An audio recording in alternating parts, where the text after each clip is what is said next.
These are sounds of our times. Called telemetry, it is the way satellites orbiting in space report to controllers on Earth. Each spacecraft has its own signature, a unique tone. Engineers call it data. You may see it later as a weather report or a television picture from around the world.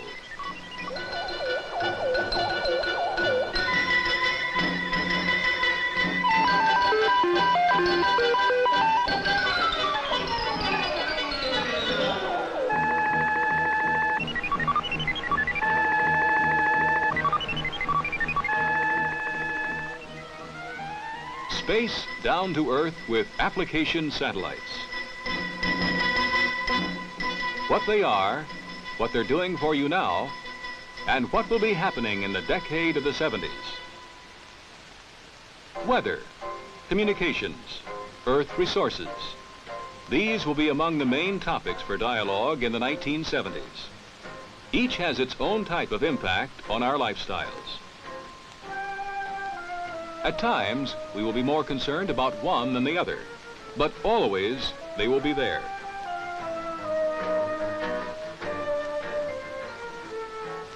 Case in point, weather. Spacecraft, like Tyros, Nimbus, and the application technology satellites. Satellites that return daily weather information over the entire world. What do they report?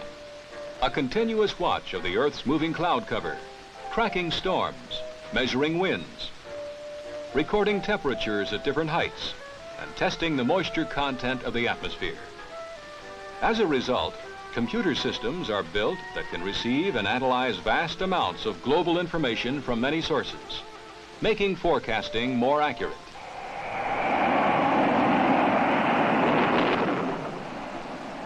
Hurricanes with their devastating winds and flood-causing rains, a perennial threat. In 1969, Hurricane Camille was first observed and then tracked by satellite. Because the storm's arrival was predicted accurately enough in advance, it was possible to evacuate people from the Gulf Coast. Without this early warning, the Weather Bureau estimated that 50,000 people might have been killed. In contrast, during Hurricane Laurie in November 1969, observations and tracking by satellite enabled the weather forecasters to predict that Laurie would not strike the coast. It is estimated that $3 million was saved from this satellite-prompted decision not to evacuate and not to protect property. Tyros, television infrared operational satellite. Over the past 10 years, 20 of these hatbox-shaped satellites have been successfully launched for use by NASA and the Weather Bureau. The television eyes of Tyros scan the entire globe daily, reporting on cloud cover and warning of major storms. Since the first operational weather satellites started clicking off pictures, roughly 600 severe storms have been detected, followed, and predictions made about their course. They have sent back more than 1 million pictures of weather conditions around the globe. Cameras on board the applications technology satellite scan the Earth and return color images as often as every 20 minutes.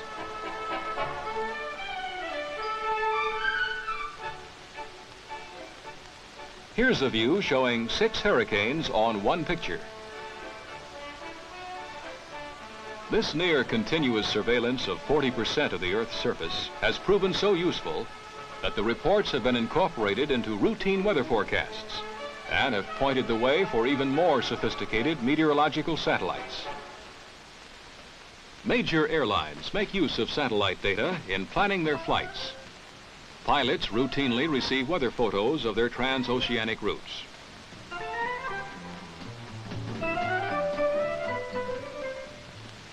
Before satellite tracking of hurricanes, U.S. Navy hurricane hunters had to search out the killer storms.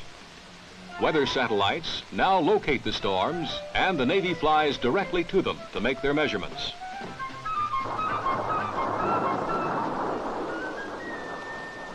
The Navy also uses weather satellite pictures for ice patrols. Remote stations in the Antarctic benefit too. giant resupply ski planes can be safely scheduled for landings in the icy outposts without worrying about being trapped by snowstorms. Supply ships benefit from improved scheduling as well. A recent satellite in the Tyro series does the work of 2 spacecraft. Carrying twice as many cameras, it's capable of discerning cloud formations as small as 2 miles across. The improved Tyros operational satellite carries a proton monitoring instrument that helps spot solar flares. The same instrument can measure the amount of heat reflected from and absorbed by the Earth's atmosphere. This is very important in weather forecasting. In addition, radio frequencies affected by solar storms can be changed in advance, and manned flights to the moon better planned.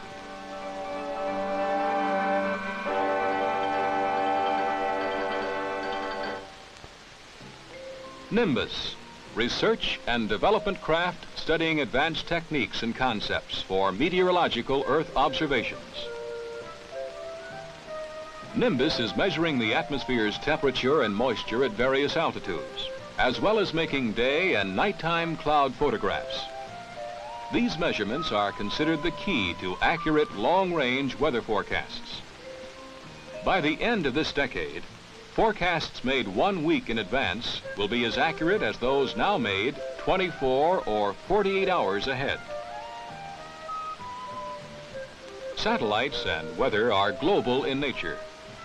Every nation in the world can benefit from the automatic picture transmissions of U.S. weather satellites. Over 50 countries are now using inexpensive automatic picture readout equipment to view daily weather patterns over their own territory. These same countries also benefit from cloud picture mosaics, routinely made available by the Weather Bureau to Europe, Asia, Australia, and North and South America. The weather mosaic is built up from individual weather photos and processed by computer. It is then retransmitted by a satellite.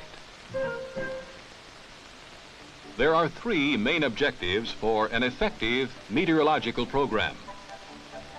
The first, global cloud cover photography, enabling us to identify and track storms and to observe their formation and dissipation. This is valuable in the analysis of current weather and the prediction of 24 to 36-hour changes. The second objective, continuous viewing of the atmosphere, needed to keep significant portions of the Earth's cloud cover under constant surveillance and providing essential early warning on rapidly developing weather phenomena, such as thunderstorms and the formation, growth, and death of tornadoes. This information is valuable for short period forecasts of less than 12 hours. The third objective, a global atmospheric research program.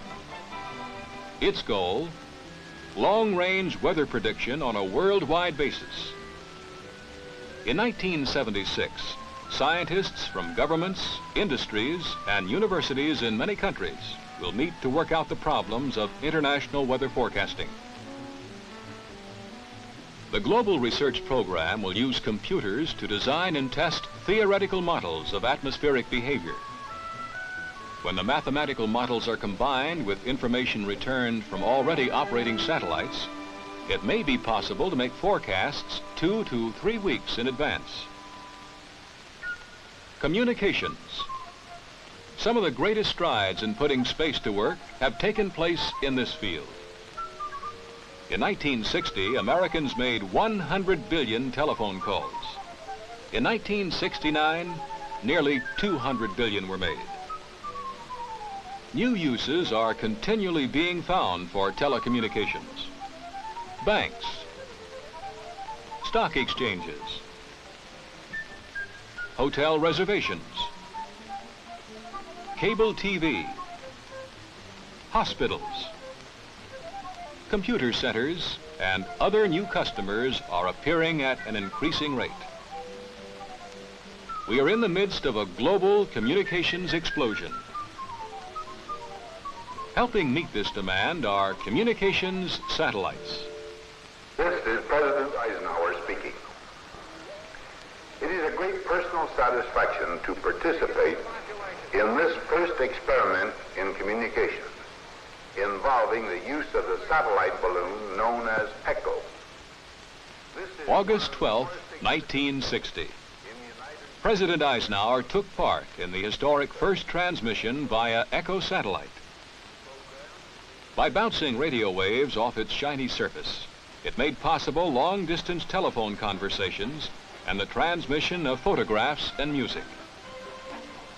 Other communication satellites followed: Telstar, Relay, Syncom, each a research step leading to commercial spacecraft capable of handling satellite communications. In 1964, television viewers around the world were able to watch the Olympics from Tokyo. A visit to Mexico City by the Pope was also viewed globally. Over 500 million people, 1/6 of the world's population, saw man's first steps on the moon.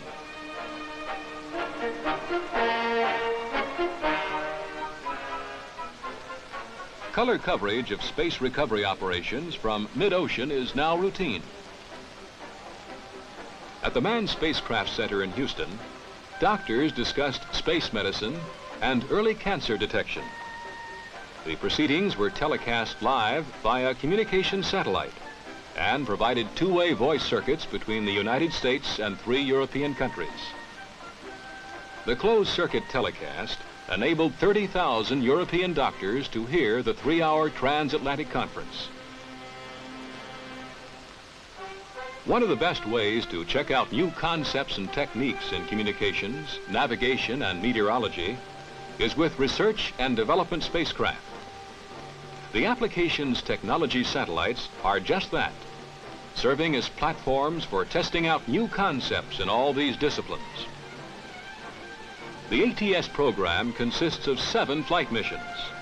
5 of these have already been flown. Probably the most unique characteristic of the ATS is their ability to receive and transmit from a number of widely separated ground stations simultaneously. They can handle telephone calls, transmit television, teletype, radio voice, and weather data all at the same time. Keeping in contact with the SS Santa Lucia as it steamed between New Jersey and Chile, ATS demonstrated the feasibility of using satellites for high-quality, reliable ship-to-shore communications over long distances. A similar test was made with a U.S. Coast Guard ship. ATS has been used to relay information from remote instruments and buoys, a step toward future data relay satellite systems. A successful experiment to transmit television by satellite from the east to the west coast took place with the help of the Corporation for Public Broadcasting. These current tests are enabling NASA and the broadcasting community to iron out technical problems that are involved in this form of transmission and to determine the costs of such future operations. If these tests are successful, and we have every reason to believe that they will be, the American people will reap a major domestic dividend from the national space effort. The program was relayed from a ground station in Rosman, North Carolina, through the ATS to KCET-TV, the educational station in Los Angeles. As soon as the receiving equipment is operating, Alaskans will have educational radio and television programs beamed to their state. Through an agreement signed with India, an applications technology satellite, similar to the one shown in this artist's concept, will begin telecasting instructional television into 5,000 Indian villages by 1974. India will provide the TV programs. The results of this cooperative experiment are expected to provide an understanding of the effectiveness of satellite systems in meeting the needs of other developing countries. A satellite-to-satellite laser communications experiment is also planned on future ATS spacecraft. Beams emitted by a laser can carry immense quantities of information. communication satellites hold great promise for navigation and traffic control. Today, airplanes flying over wide open areas of the oceans are out of radio range for periods of an hour or more. The problem is compounded by the fact that most airlines going to Europe from New York, for instance, want to depart at 6 p.m. to serve dinner and show movies.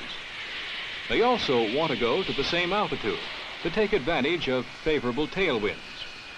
The problem then of keeping international air traffic sufficiently spaced becomes more and more serious.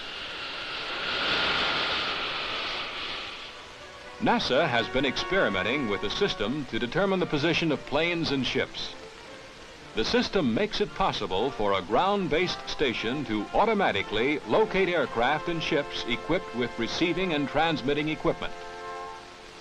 Colored mobile number 2, Pan Am Clipper 271. Position here from INS readout is 31 degrees, 32 minutes north, 70 degrees, 1 minute west. Flight level 330. This is 271, over. In recent tests, position accuracies of less than 1 mile error have been achieved. Results of this work could lead to advanced techniques for satellite position fixing and traffic control, and aid in the solution of some of the world's transportation problems. Space geodesy has taught us the true shape of our planet, where it flattens, how much it bulges. With these results, we are better able to map the Earth and to navigate. The orbital path of a satellite is not a perfect circle. The satellite weaves sideways and up and down as it travels its course around the Earth. These deviations are measured only in feet, but they can be detected by Earth-based tracking stations and reveal new facts about the Earth's structure. Satellites have been tracked by laser. After predicting where spacecraft will be at any given time, telescope-mounted lasers swing into position, and aided by computers, their pulses of light lock on and track the orbiting craft. 3 of NASA's Explorer satellites carried special reflectors that mirrored the laser light flashes.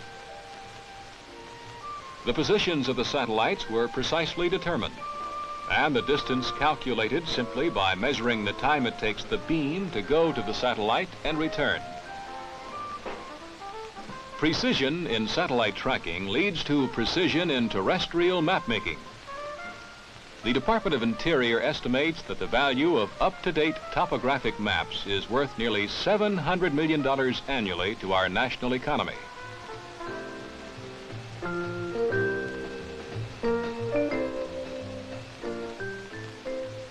On the North American continent, surveyors have laid out a grid enabling them to locate any point with respect to another within 30 feet.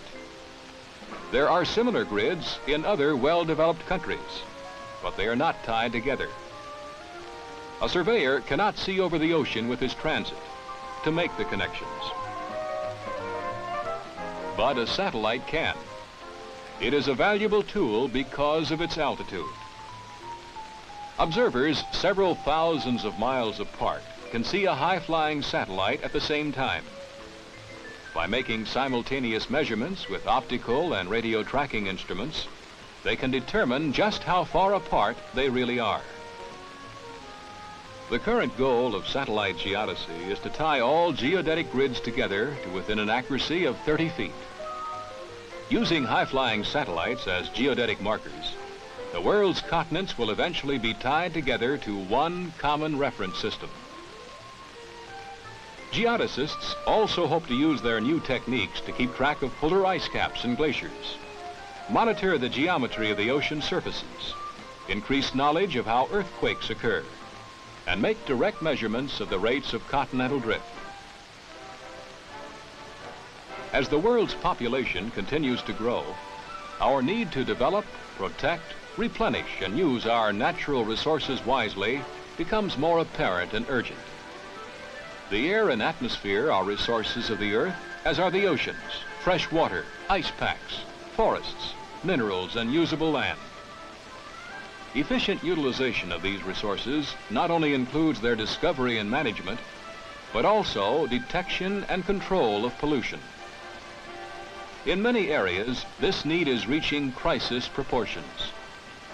Concerned citizens, private industry, state and federal agencies, all are seeking solutions to the problem. New techniques are being discovered to help. NASA has been exploring the use of both manned and automated spacecraft to develop the potential of flying instruments in space that will permit unique observations of the condition of our agricultural, water, forest, mineral, land, and marine resources. Much research has been done with aircraft, with information from existing satellites, and of course from the valuable photographs taken by the astronauts of the Mercury, Gemini, and Apollo programs. Based on this experience, it appears that the vantage point of space offers a number of unique possibilities for surveying Earth resources. The first two unmanned Earth resources satellites are planned for launch, one in 1972 and one in 73. They will provide a regular timber inventory of the Earth, identify crops, their vigor and yield, make automatic soil classifications, take photographs of the sedimentation flow patterns of the world's waterways, and help in locating mineral deposits. Here are some views recorded from planes and from Earth orbit by spacecraft. Better surveys of food and forest areas can be made from space, with computers distinguishing the conditions of the various types of crops and soils. Infrared photographs can show the onset of insect disease in forests. The damaged trees show up blue-green in color, the healthy trees red or pink.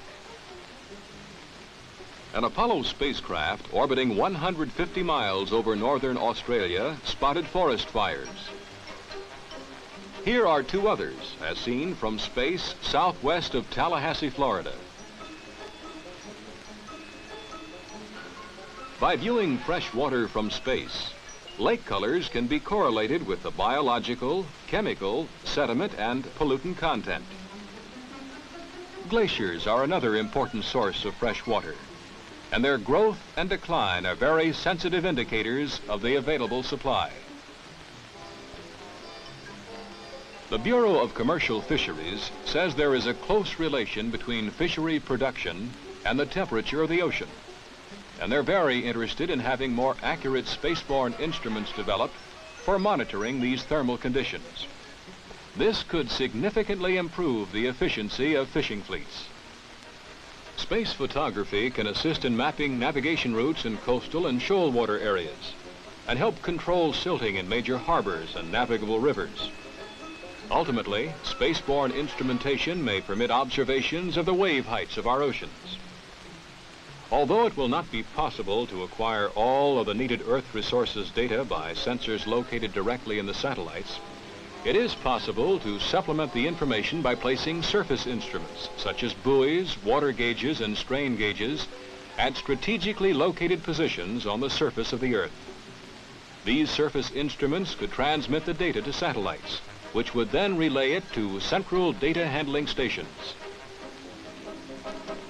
The Nimbus weather satellite is playing a role in ecology right now. A recording system on Nimbus was developed for an animal tracking experiment. Scientists attached a specially instrumented collar on an elk in western Wyoming.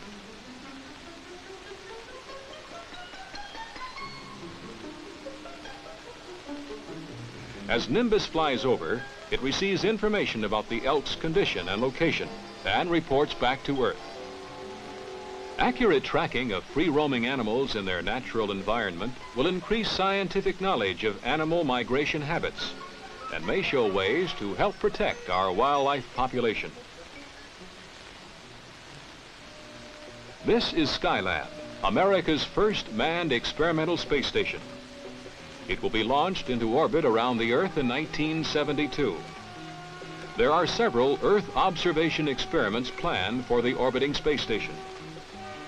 One of the men who hopes to be flying in Skylab is scientist-astronaut Dr. William Lenore.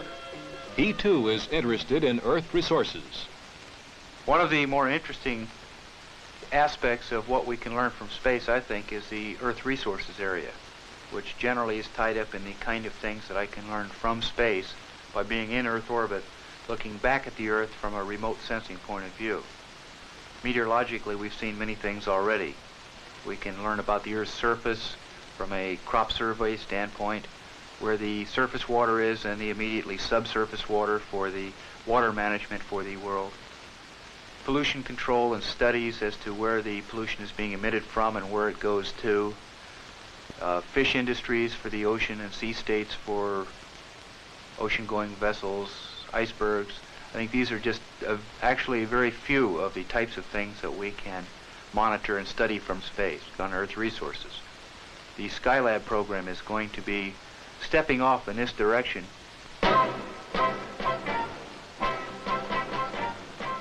Bringing space down to Earth continues to make a substantial impact on our way of life.